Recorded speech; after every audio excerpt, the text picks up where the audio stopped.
On accueille sur ce plateau Grace Geno. Bonsoir à vous. Bonsoir. Vous êtes membre de la société civile, secrétaire générale de l'association Trop, c'est trop. De quelle manière vous accueillez ce qui est en train de se passer au Gabon en ce moment, ce coup de force, ce coup d'État? Nous sommes ravis d'autant plus que ça fait 14 ans que nous combattons Monsieur Ali Bongo, dont 7 ans où Monsieur Ali Bongo a fait un coup d'État électoral contre Monsieur Ping, qui était le candidat à l'élection présidentielle de 2016. Donc nous avons tellement appelé à l'aide la communauté internationale, les médias, et personne ne nous a entendus. Et nous avons aussi fait appel à toutes les associations possibles des droits de l'homme. Nous avons été quand même écoutés un petit peu par la France insoumise, Joe Biden, le député européen. Nous avons eu aussi Monsieur Yannick Jadot qui a un petit peu travaillé avec nous, mais nous étions quand même bloqués à chaque fois, malgré les résolutions de 2017 qui avaient largement démontré que M. Ali Bongo avait non seulement volé l'élection de M. Ping, et avait permis aussi de montrer des irrégularités criantes. Et nous avions aussi, à part ce contentieux électoral, nous avions aussi le problème des tueries au QG de M. Ping. Malheureusement, nous n'avons jamais eu, malgré tout ce qu'on a pu tenter, nous n'avons jamais eu de solution, ou en tout cas d'écoute valable. Vous dénoncez donc là des irrégularités lors du scrutin du week-end dernier. Vous Oui. regrettez aussi donc ce règne de la famille Bongo. Mais est-ce que vous pourriez dire ce soir que vous êtes totalement confiante quant à la suite des événements? Parce que ça reste un coup de force, un coup d'État fomenté par Coup l'armée. d'État médiatique pour vous, mais pour le peuple gabonais qui souffre, qui a longtemps appelé à l'aide, pour nous c'est une révolution. C'est notre armée qui nous libère. Et vous leur faites Donc, confiance? Vous faites confiance à l'armée c'est une aujourd'hui? armée qui nous libère. Quand on a souffert autant, quand on n'a pas été écouté, quand on a eu une vague d'exilés, quand on a eu une séquestration de notre citoyenneté, de nos passeports, quand on a eu un gros nombre de prisonniers politiques, croyez-moi, on était prêt à être libérés, même par le Père Noël. Donc D'accord. nous, Il fallait renverser le pouvoir en place. Mais quel espoir vous fondez-vous aujourd'hui sur ce chef aujourd'hui désigné président de la transition? nous espérons qu'il remette en place nos institutions, qu'il fasse en sorte que enfin le vote des citoyens gabonais soit entendu, préservé, et qu'il n'y ait aucune ingérence, aucune forme de négociation autour du choix des Gabonais. Et nous espérons que notre pays enfin sorte de cette pauvreté, malgré les richesses que l'on pourrait avoir, et que nous ayons enfin un partenariat gagnant-gagnant avec tous les pays qui voudront bien travailler avec nous. Nous sommes ravis, nous revendiquons et nous sommes fiers d'avoir été défendus par notre armée, parce que, figurez-vous, on était au bord de la guerre civile. Et là, nous avons été libérés sans qu'aucun sang ne soit versé, et surtout que les intérêts, les biens, la communauté étrangère soient préservés, et que les citoyens aussi puissent enfin crier victoire et se sentent libres. Quand on a envie d'être libre, croyez-moi, on est prêt à accepter toute forme de libération. Vous parlez de libération et de soulagement ce soir.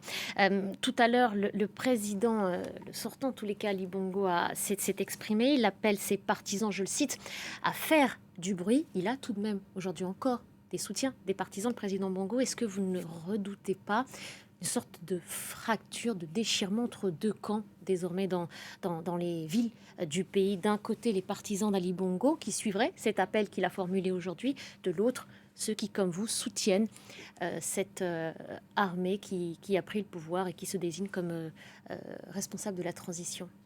Monsieur Ali Bongo est en détresse, il appelle ses partisans, mais nous sommes convaincus que ces partisans qui sont gabonais avant tout, vont comprendre que ce n'est pas contre eux. C'est le peuple gabonais qui est libéré, ils en font partie. Ils ne prendront pas la rue, selon vous? Non, ils ne prendront pas la rue parce que c'est dans leur intérêt que la paix soit préservée. Il n'y a pas eu de sang. toutes les personnes qui ont été mises hors d'état de nuire ont quand même à leur actif des crimes d'État, des falsifications, de la haute trahison. La suite nous dira. Nous espérons que cette armée mette de l'ordre, nous permette d'avoir une transition apaisée et qu'enfin nos institutions soient restaurées et qu'on puisse passer à une élection, en tout cas un scrutin apaisé et démocratique. Nous attendons beaucoup de cela surtout la question des prisonniers politiques est un point important. Nous espérons que ce Conseil de transition prenne très vite part aux libérations de ces prisonniers politiques, restaure leur image et faire en sorte qu'ils soient qu'ils aient leur image restaurée et qu'enfin on puisse comprendre que nous n'étions pas un pays agressif où tout ce que nous demandions c'est d'être aidés. Notre armée nous a écoutés et ça nous ravit largement. Vous avez vu certainement les images, le peuple était en liesse, vous appelez ça un coup d'État, nous c'est une révolution puisqu'il y avait de la joie, il y a eu de la concorde, notre hymne national de chanter, les drapeaux qui n'étaient pas en berne. On voit d'ailleurs sur ces images et vous aviez raison de souligner qu'il n'y a pas eu d'effusion de sang. Dans tous les cas, cette armée et ce président de la transition, qui est le général Oligui, va devoir travailler avec les membres de la société civile, avec l'opposition. Je pense notamment au candidat qui a fait consensus, Albert Ondo Ossa, qui était donc candidat à cette dernière élection. Vous pensez qu'ils travailleront main dans la main ? Je pense que le candidat, Monsieur Ondo Ossa, est ouvert.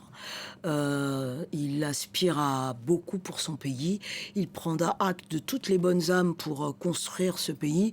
Et je pense qu'il va aussi faire appel à la diaspora qui a quand même compté dans cette délibération, cet inédit.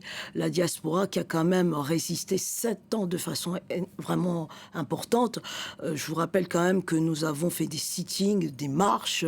Nous avons été partout. Nous sommes allés jusqu'aux États-Unis. On a tapé aux portes de l'Europe et nous n'avons pas lâché. Je pense que cette diaspora mérite d'être félicitée parce que ce que vous appelez coup d'État est une révolution, une armée qui a écouté son peuple, une diaspora qui s'est impliquée. Mais qui doit aussi présenter un calendrier, un agenda clair, passer cette journée en tous les cas. D'abord, on est dans les réjouissances. Je pense qu'on aura un super calendrier et qui coïncidera avec cette société civile et la politique, les politiciens actuels. Je pense que ce pays mérite déjà de sourire, de profiter de cet état de grâce. Et puis après, on verra bien comment les choses se dérouleront. Mais ce qui est sûr, c'est que nous voulons, pour une fois, être écoutés.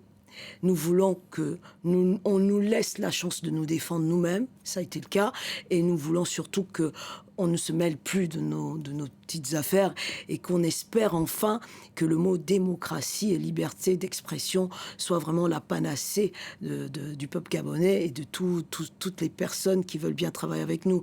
Nous avons foi.